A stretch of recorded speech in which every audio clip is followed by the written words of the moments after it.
Assalamualaikum warahmatullahi wabarakatuh. Masih bersama Mang Mul Mantri Motor.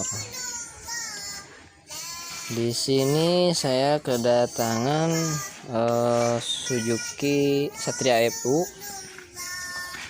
didorong sama yang punya, dan katanya sih ndut-ndutan alias nggak bisa jalan, nggak bisa dipakai jalan.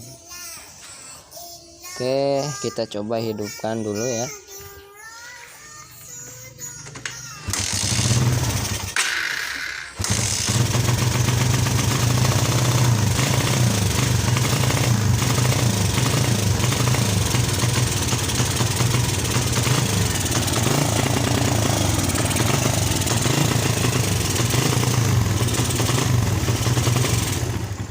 Oke, kita cari penyebabnya. Di mana letak penyebabnya? Suaranya seperti itu, tersendat-sendat ya. Pertama kita buka busi dulu.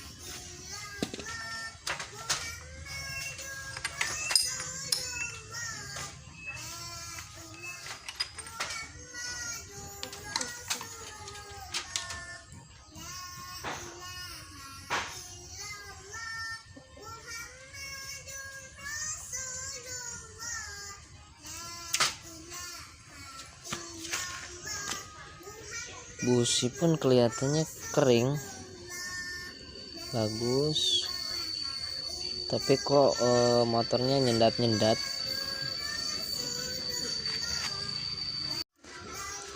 Meskipun busi ini kelihatannya bagus, tapi tidak ada salahnya kita coba pakai busi yang baru sebelum lanjut ke yang lainnya.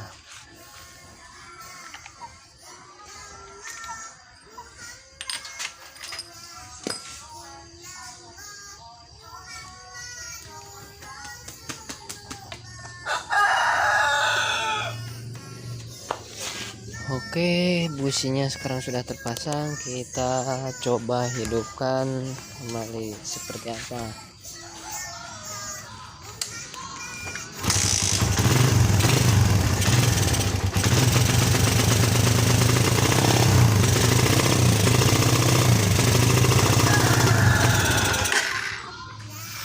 Dan ternyata masih tetap sama, belum ada perubahan. Lanjut ke bagian karbu.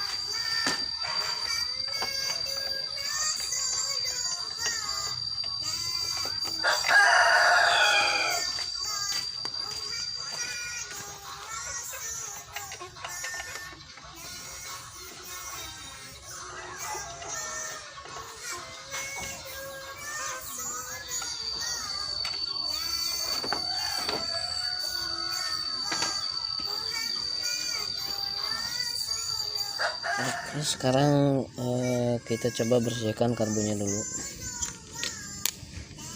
Untuk membuka karbu yang dibutuhkan obeng plus.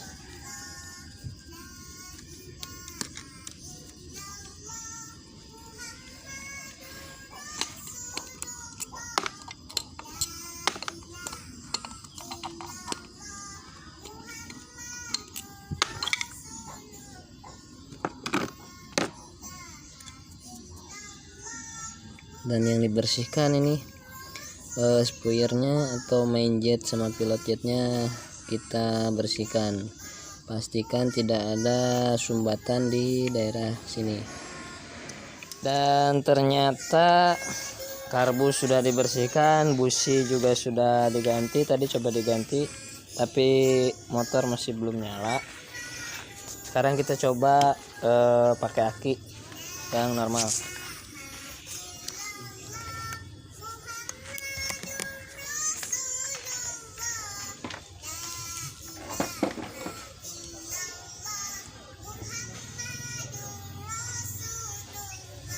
Nyemur bensin salah salah pertalit. Coba nanti pertama. Tambahan.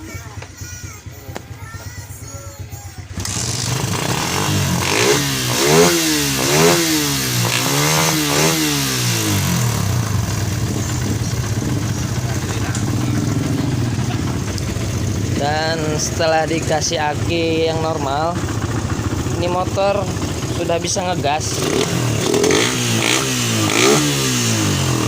Fix, berarti permasalahannya ada di bagian pengisian. Dia tidak nyuplai listrik. Selanjutnya kita coba ganti kiprok pakai yang normal atau yang baru.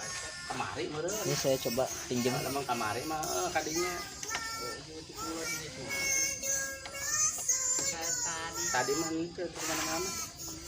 Dan kabel akinya dilepas, jangan dipasang.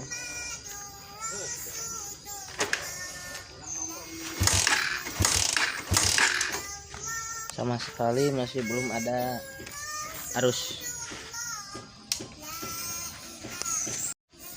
Kita cek di bagian sepul apakah dia ada arus atau tidak. Untuk pengecekannya kita bisa sambil dihidupkan motornya menggunakan arus dari aki biar lebih mudah. Untuk pengecekan arus di sini saya menggunakan lampu sen seperti ini, dan motornya dihidupkan arusnya menggunakan aki. Kita cek arus dari sepul.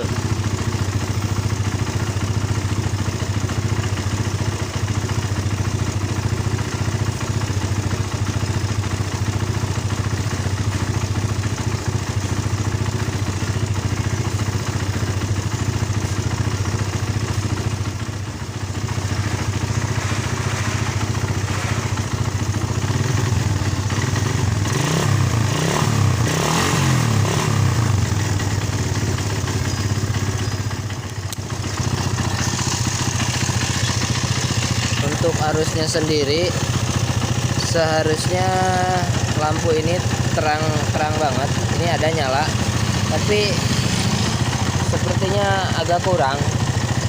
Suplai listriknya dari sepul kurang ya. Gas ditarik pun nyalanya tetap seperti ini.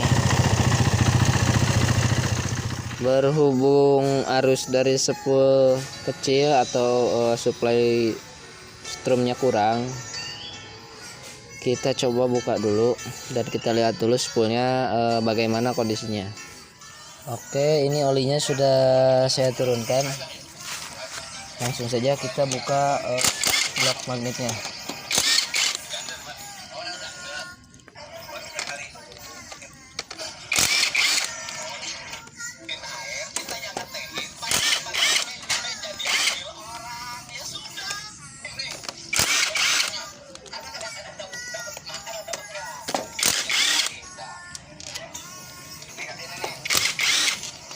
Dan untuk membuka blok ini menggunakan kunci 8 ya.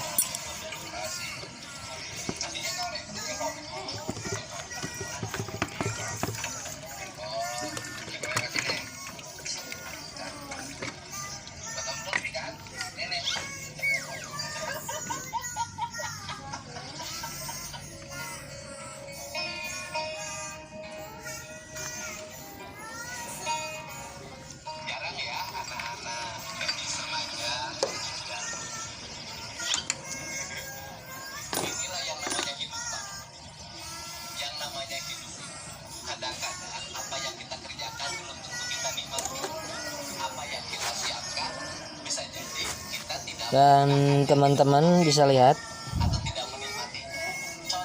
ini di sini ada kegosongan. Kemungkinan di sini ada yang nge-short.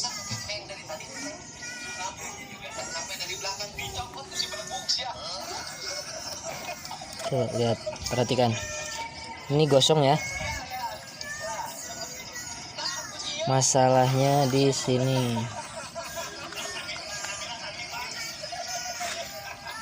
Kita coba akalin aja sebelum mengganti. Kita coba akalin dulu ya. Dan ini sudah saya coba akalin. Jadi tadi mohon maaf tadi nggak kerekam. Ini dibuka, yang gosong tadi dibuka dulu. Ini saya putus nih.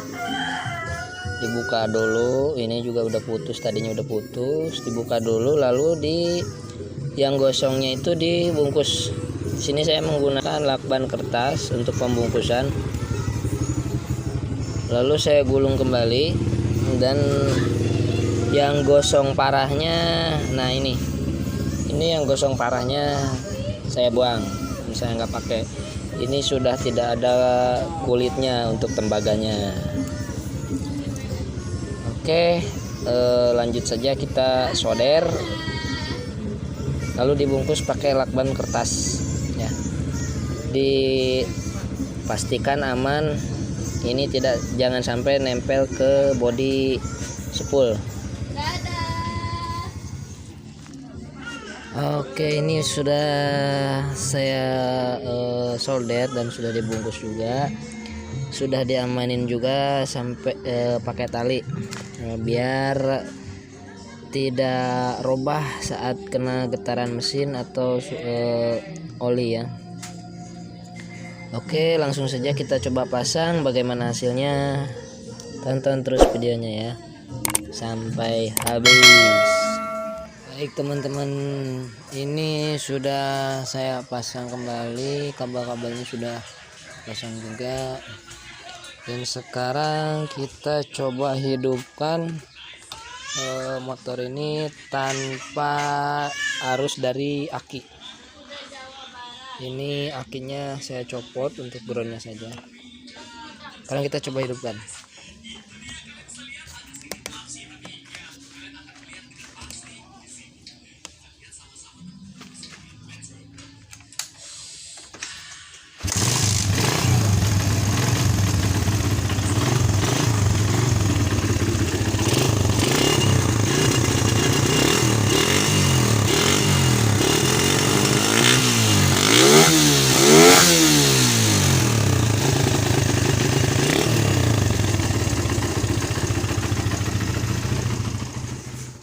Jadi ini bisa jadi pelajaran buat kita semua, agar jangan dulu memponis atau membeli atau mengganti spare part sebelum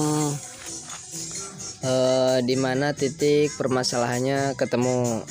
Dan ini untuk biaya pengobatannya cuman jasanya saja dan tidak ada spare part yang diganti. Sebenarnya itu spool harusnya diganti, berhubung si empuknya lagi kepepet alias kantongnya lagi mepet, dia minta diakalin. Dan untuk penyebabnya sendiri, kenapa spool ini bisa gosong, pertama dari usianya, yang kedua ada yang konsleting di bagian kabel-kabel, dan saya lihat di bagian sini kabel untuk kontak ini ada kebocoran. Nah, bisa lihat sini ada kebocoran seperti bekas gesekan atau kena bakar ya. Dan kemungkinan besar yang membuat spool itu sendiri gosong dari sini. Ini konslet ke bodi, lalu beban ke spool terlalu besar dan akhirnya gosong ya. Oke, mungkin cukup segitu aja untuk video kali ini. Jangan lupa dukung terus channel Mang Mul dengan cara like, komen, subscribe, dan share. Terima kasih. Wassalamualaikum warahmatullahi wabarakatuh.